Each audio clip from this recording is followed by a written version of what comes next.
కాలుష్యం మాకు ఉపాధి వాళ్ళక అని రసాయన పరిశ్రమ ఎదుట బోర్పట్ల గ్రామ యువకులు శాంతియుత ఆందోళన చేపట్టారు.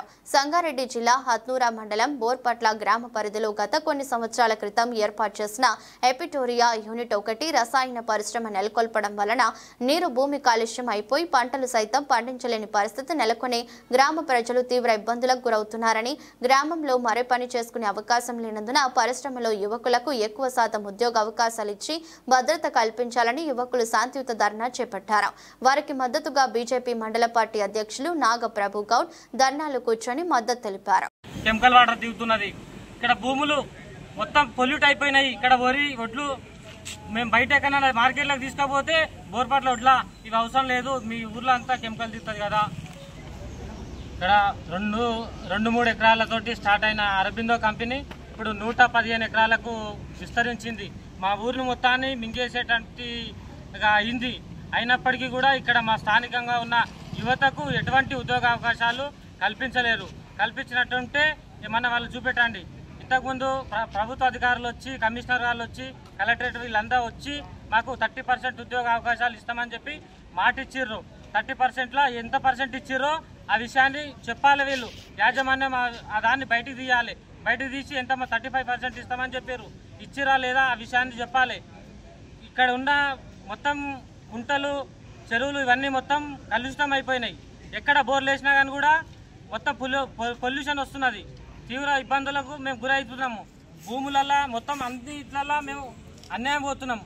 కాబట్టి ఈ విషయాలపైన మేము ఎన్నిసార్లు మాకు స్థానికులకు, యువకులకు ఉద్యోగ అవకాశాలు కల్పించాలని అడిగినా కానీ కూడా ఎవరు కూడా పట్టించుకున్న పాపాన పోతలేరు. చాలాసార్లు వాళ్ళ యాజమాన్యం దృష్టికి తీసుకెళ్ళాం, చాలాసార్లు ఇలాగే ధర్నాలు చేసినాం, కానీ ఎప్పుడు కూడా యాజమాన్యం మమ్మల్ని పట్టించుకున్న పాపాన పోతలేదు. వీళ్ళు ఇట్లానే మొండి ప్రయత్నం చేస్తే మా శాంతియుతంగానే నిరసన తెలియజేస్తాము. చాలా ఇబ్బందులు ఎదుర్కొంటున్నాము.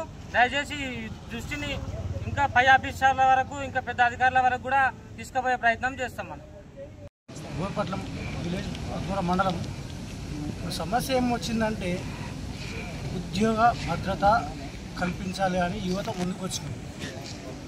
ఎందుకంటే ఈ ముందుకు ఎందుకు వచ్చిందంటే ఇతర ప్రాంతాల నుంచి ఎవరైతున్నారో ఆంధ్రప్రదేశ్ అనే ప్రాంతం నుంచి, ఆ ప్రాంతాల నుంచి, జిల్లాల నుంచి ఈస్ట్ గోదావరి కానీ, వైజాగ్ కానీ, పశ్చిమ గోదావరి కానీ, కర్నూలు కానీ ఎక్కడి నుంచో వచ్చి ఇక్కడ ఇంటర్మీడియట్ నుంచి ఇంటర్ ఫెయిల్ అయిన వ్యక్తులు కూడా ఇక్కడ జాబులు అంటే ఉద్యోగ భద్రత పొందుతున్నారు, అంటే పర్మనెంట్ ఎంప్లాయీలు పొందుతున్నారు. స్థానికులు ఇంటర్ ఉన్నా, ఇంటర్ పాస్ అయి ఉన్నా, ఐటీఐ ఎక్స్పీరియన్స్ ఉన్నా, గ్రాడ్యుయేట్ ఉన్నా, పోస్ట్ గ్రాడ్యుయేట్ ఉన్నా ఇక్కడ స్థానికులకి ఎటువంటి ఉద్యోగ భద్రత కల్పించడం లేదు. ఎందుకోసం స్థానికుల మీద ఇంత చిన్న చూపు? 114 ఎకరాల్లో ఈ యొక్క సంస్థ అనేది పెరిగిపోయింది. ఇప్పుడు మళ్ళీ ఒక 40 ఎకరాల్లో ఇంకా పెరిగిపోతుంది అని బోర్పట్ల ప్రజలకి ఒక 2% కూడా పర్మనెంట్ ఎంప్లాయ్మెంట్ ఇవ్వకపోవడం సిగ్గుచేటు ఈ సంస్థకు.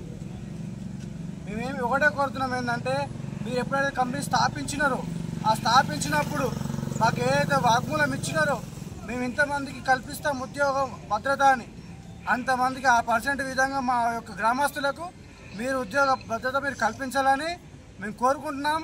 అదే మా యొక్క నినాదం. ఊరందరికీ, గ్రామ ప్రజలకు అందరికీ, స్థానికులకు, మండల వ్యక్తులకు అందరికీ మాకందరికీ కల్పించాలి ఉద్యోగాలు, ఒకటే నినాదం. యాజమాన్యం దీనికి జవాబు. బోర్పట్ల యూనిట్ 1 ఫ్యాక్టరీ బోర్పట్ల గ్రామంలో గత 20 సంవత్సరాలుగా ఈ యొక్క కంపెనీ స్థాపించడం జరిగింది. ఈ కంపెనీ స్థాపించిన నాటి కూడా ఈ బోర్పట్ల గ్రామానికి అన్యాయం జరుగుతూ వస్తుంది. పాలకులు మారుతారు కానీ వీళ్ళ స్థితిగతులు మాత్రం మారడం లేదు. ఈ యొక్క ఫ్యాక్టరీ వచ్చిన కొత్తలో ఇంటిస్తాయి బటుడిస్తాయి అన్న చందంగా ఈ కంపెనీ దినదినాభివృద్ధి చెందుతూ కొన్ని 10 ఎకరాల నుంచి ఈరోజు 100 ఎకరాలకు ఈ యొక్క గ్రామంలో విస్తరించినప్పటికీ ఇక్కడ యువతకు కానీ, గతంలో పనిచేసిన వారికి కానీ ఎవరికి కూడా పర్మనెంట్ ఉద్యోగాలు అనేది ఇవ్వడం లేదు. ఎక్కడి నుంచో వివిధ రాష్ట్రాల నుంచి వచ్చిన వారికి 3 నెలల్లో 2 నెలల్లో పర్మనెంట్ అవుతాయి. ఇక్కడ పనిచేస్తున్న 10 నుంచి 5 సంవత్సరాలు, 4 సంవత్సరాలు, 15 సంవత్సరాలు పనిచేసిన వాళ్ళు కూడా ఎంతోమంది ఈ గ్రామంలో ఉన్నారు. ఒక్కరు కూడా శాశ్వతంగా భద్రత కల్పించలేక ఈ యొక్క యాజమాన్యం అనేది విఫలమైంది. ఇన్ని రోజులు గత పాలకుల గత పాలకులను నమ్మి కూడా యువత మోసపోవడం జరిగింది. గతంలో పనిచేసినటువంటి సుంత లక్ష్మారెడ్డి గారు కూడా మంత్రి అయినప్పటికీ కూడా ఆమె ఈ యొక్క సమస్యకు పరిష్కారం చూపలేకపోయారు. 2 పర్యాయాలు ఎమ్మెల్యే గెలిచిన మదన్ రెడ్డి కూడా ఈ సమస్యకు పరిష్కారం చూపలేకపోయాడు.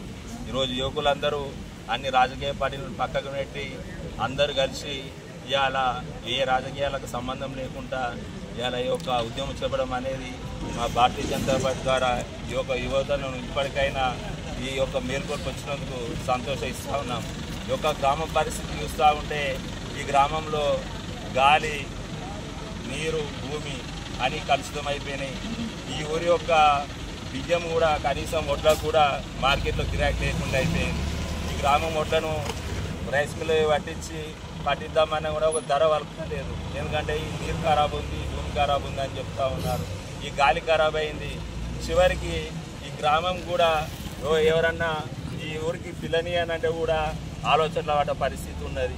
ఎక్కడ అంటే మీకు బోడపట్లనా పిల్లగాందంటే ఆలోచించుకొని చెప్తామనే పరిస్థితికి వచ్చింది. ఇంత కాలుష్యం చెందిన ఈ గ్రామము ఇప్పటికి కూడా వీళ్ళకి పర్మనెంట్ ఉద్యోగాలు లేవు. వీళ్ళకి ఇంకొక ఆప్షన్ కూడా లేదు. వ్యవసాయం చేసుకుందామంటే కూడా ఆప్షన్ లేని పరిస్థితులల్లో ఈ కంపెనీ ఇంత పెద్దగా అయింది. వీళ్ళని ఇప్పటికి కూడా పట్టించుకోవాలి, లేకుంటే ఈ ఉద్యమము తీవ్రతరం అవుతుందని హెచ్చరిస్తూ ఉన్నాం. ఇప్పటికైనా యాజమాన్యం ఇప్పుడు శాంతియుతంగా జరుగుతూ ఉంది. ఇప్పటికైనా యాజమాన్యం దిగివచ్చి ఇప్పటికైనా ప్రకటన చేయాలని డిమాండ్ చేస్తూ ఉన్నాం. లేట్ అయినా కొద్దీ ఈ ఉద్యమం అనేది ఇంకా ఉధృతమవుతుందని మరోమారు హెచ్చరిస్తూ జై హింద్.